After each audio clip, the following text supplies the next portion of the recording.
So, Konami just dropped a bunch of new cards from the Premium Pack 2022, and besides some mediocre zombie support and a reptile that I just wish was level 4, one card in particular stood out to me.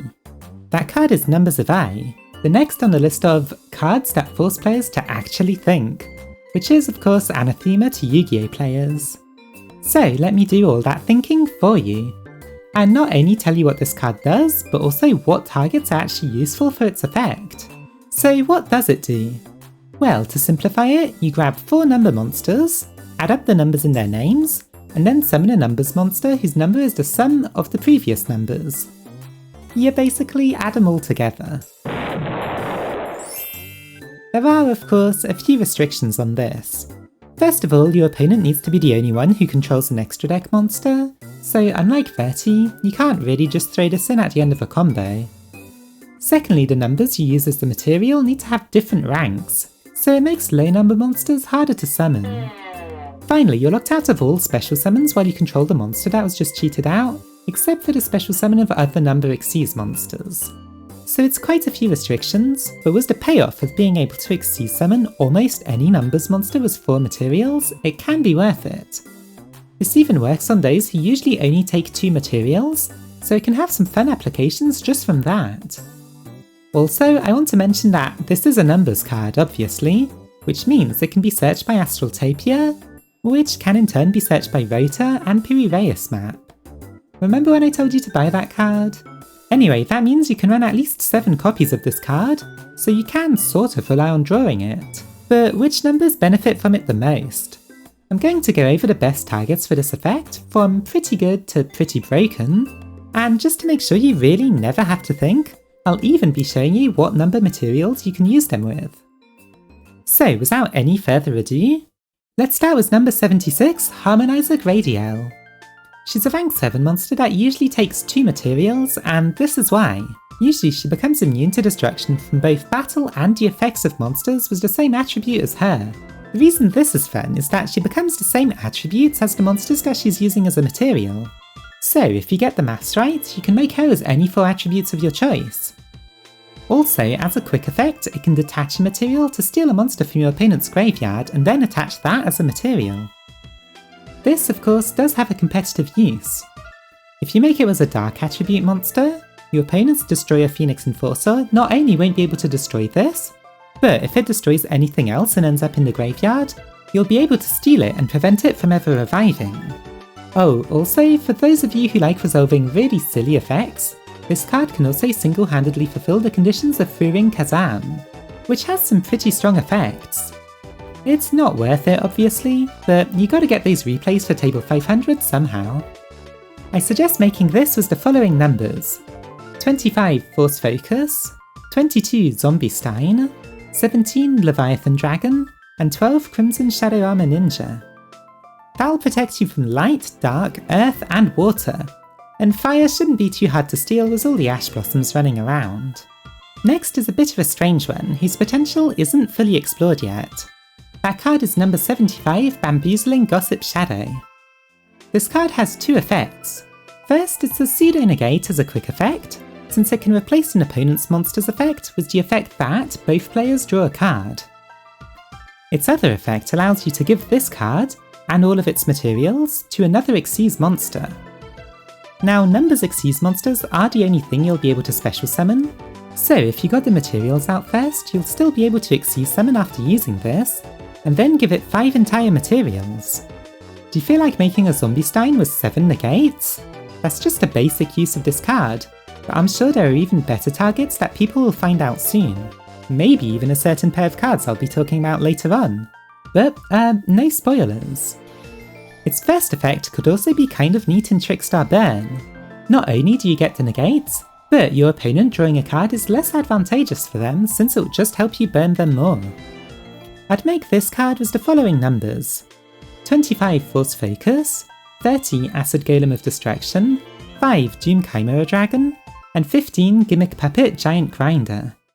Now it's time to get into the meat of things, negates. Most negates have some kind of downside, be it removing a token or only being usable once.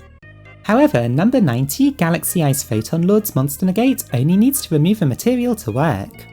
If you summon it with this, it means that you'll get 4 monster negate quick effects, which is already pretty good. But it does get better. If you use Numbers 62 Xyz Prime Photon Dragon as a material, it would also gain protection against destruction effects.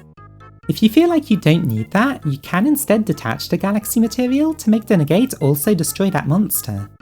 Since it also searches Galaxy or Photon cards, maybe this could be useful in those decks. At the very least, it can refresh its own materials if you're running those cards in your deck, so you'll be getting even more negates out of it, potentially with destruction or more protection. I'm not well versed enough in that deck to say if it's worth it, but if there are any Galaxy Eyes fans in the comment, make sure to let us know. Sadly, most Galaxy cards are too high numbers to use with this card, so I used the following. Number 62 Galaxy Eyes Prime Photon Dragon, 8 Genome Heritage, 20 Giga Brilliant, and F0 Utopic Draco Future. That's right, F0 should, in theory, count as a 0 here, and it is ruled that way in Edo Pro, so for now we can assume it works that way. This is a good time to mention that stuff like number XX monsters don't work, because, well, they don't actually have a number in their name, so they're not valid targets. For our next one, we actually have 2 cards, which are number 106 Giant Hand, and its Chaos version Giant Red Hand. Giant Hand allows you to target a monster on the field and negate its effects as a quick effect, as long as your opponent activates a monster effect on their field. Usually you can only make this card with 2 monsters, so it can only activate its effects once, so they didn't bother making it a hard once per turn, but by using Evaille, you can use it twice. So basically, 2 monster negates from one card already isn't bad, but let me show you how we can make it a bit better still. You see, you're still able to summon Chaos Xyz monsters after using Evaille, so if you make a Giant Hand with a Rebarian Shark, when it detaches it, it will place a rank up magic on top of your deck. So after using both negates, you'll draw it, and be able to rank up into a Giant Red Hand, who has a obligatory full field negate. It's a nice extra bit of mileage. If you missed it during the replay, these are the cards that we used. Number 71 Rebarian Shark, 9 Dyson Sphere, 15 Grinder Golem, and 11 Big Eye.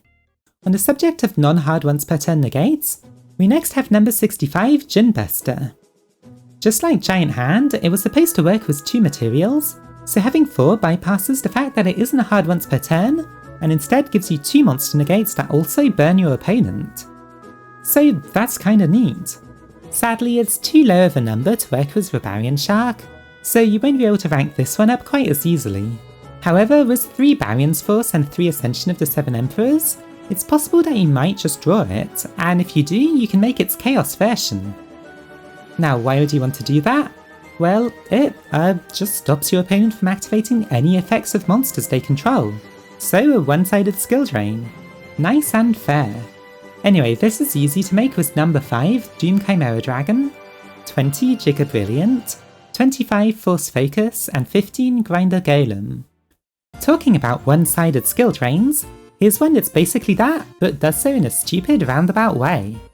That's right, it's number 67 Paradise Smasher. This card forces both players to roll 2 dice, and whoever has the highest number is locked out of monster effects and attacks for 2 whole turns. Here's the fun part, if it still has Xyz Materials when a dice is thrown, you can count one of the results as 7. So, making it with Evaille, you'll be able to use both effects, almost guaranteeing your luck.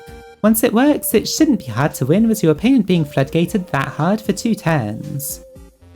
Want to try this kind of stupid luck? Then make it with number 5 Doom Chimera Dragon, 20 Giga Brilliant, 36 Chronomaly Chateau, and 6 Chronomaly Atlantis. At this point, maybe just throw it into a Chronomaly deck? Finally, there's one more monster I want to talk about, because not only does it have a great effect, but also it actually complements the deck that's most likely to run it. You see, I think a Gwen Magi deck is perfect for this card. You're already trying to go second, you don't really need your extra deck too much, and you're basically just trying to ATK however possible.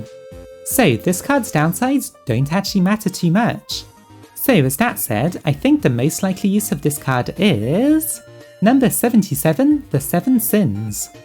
This card is an absolutely huge beater with 4000 attack, and protection from destruction by detaching a material. That's already fairly good in Gwen Magi, but what makes this card really great is its main effect. By detaching 2 materials, you can banish every single special summoned monster your opponent controls, and then get to attach one of those banished monsters as a material. Mass non-targeting, non-destruction removal like this is hard to come by, so having it on such a huge body with protection is great. And since you're making it with 4 materials, you'll be able to use its effect twice, even if you need to protect it once in between. Altogether, I feel like this will be a nice boost for Gren Maju decks, and will let you 80k with just this card and a Gren Maju summoned after the use of a Desires. So those are the uses I could come up with. Are you excited to try any of them out? Or do you have any other cool applications for this card? Tell me in the comments below, and if you enjoyed this video and want more informative videos like this in the future, don't forget to like it and subscribe to the channel. Thanks for watching!